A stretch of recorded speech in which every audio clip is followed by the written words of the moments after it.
Last week we were given a wonderful vision of what a flourishing community looks like. When we shift our perspective to realise how short our time in this life is and how imminent is our return to our true home, it gives us a sense of urgency to start living full time like we're citizens of God's kingdom. Now in this passage, Peter unpacks some of the details of how we go about living out this vision in our church community. And he starts with a word to the leaders of the church. The word is literally older ones or elders, but here it refers to those who are responsible for leading the church. And they were typically the older members of the community. Now Peter backs up his appeal by identifying himself as having the same role and hope as these leaders in caring for God's people. And he reminds them that he is an eyewitness of Jesus' crucifixion and death. This is his qualification as an apostle, to provide leadership and direction for these churches that he is not a part of. But it also shows that when he writes about Christ's sufferings, he knows what he's talking about. He was there when it happened. So what does he say to these leaders? Shepherd God's flock. Now Peter is probably recalling Jesus' command to him on the beach after his resurrection. 3 times Jesus said to him, "If you love me, feed my sheep." Shepherd God's flock that he has entrusted into your care. Peter wants us to feel that this is a weighty responsibility. So who are our leaders that Peter is speaking to? Well, me, obviously, and the members of our leadership team. But this word is for all of us who have people entrusted into our care. Parents, ministry leaders, youth leaders, equip leaders. We've each been given a responsibility by God to care for those people he has entrusted to us. We need to shepherd them, feed them, guide them, protect and shelter them. And we need to watch our motivations. Are we doing it out of obligation or out of love? Are we trying to get something out of it for ourselves? Or is it because we truly want to serve? Do we love the power of being able to tell people what to do?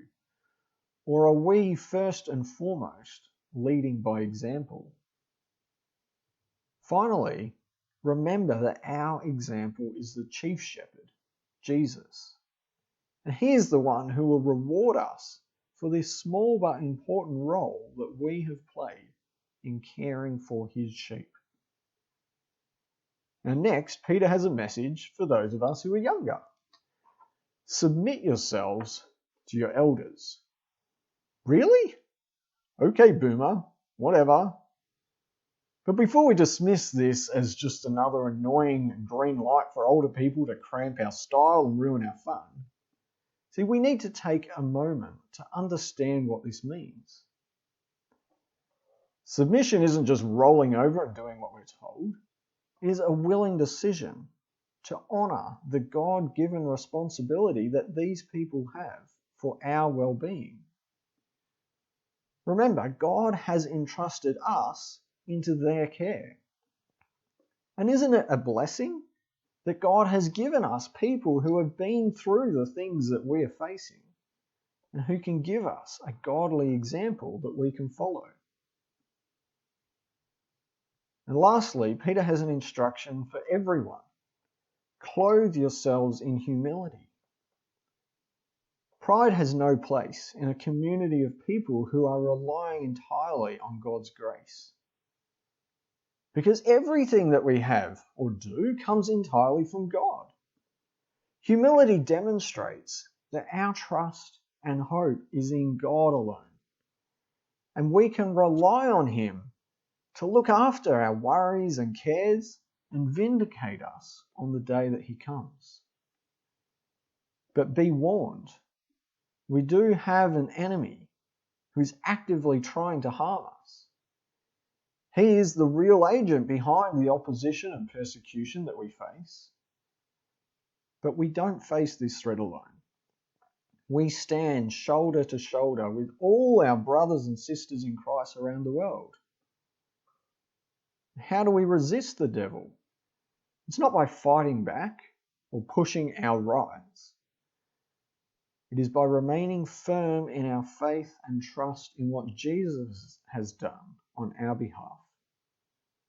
It's by remembering our calling, our certain hope that we will participate in Christ's eternal glory.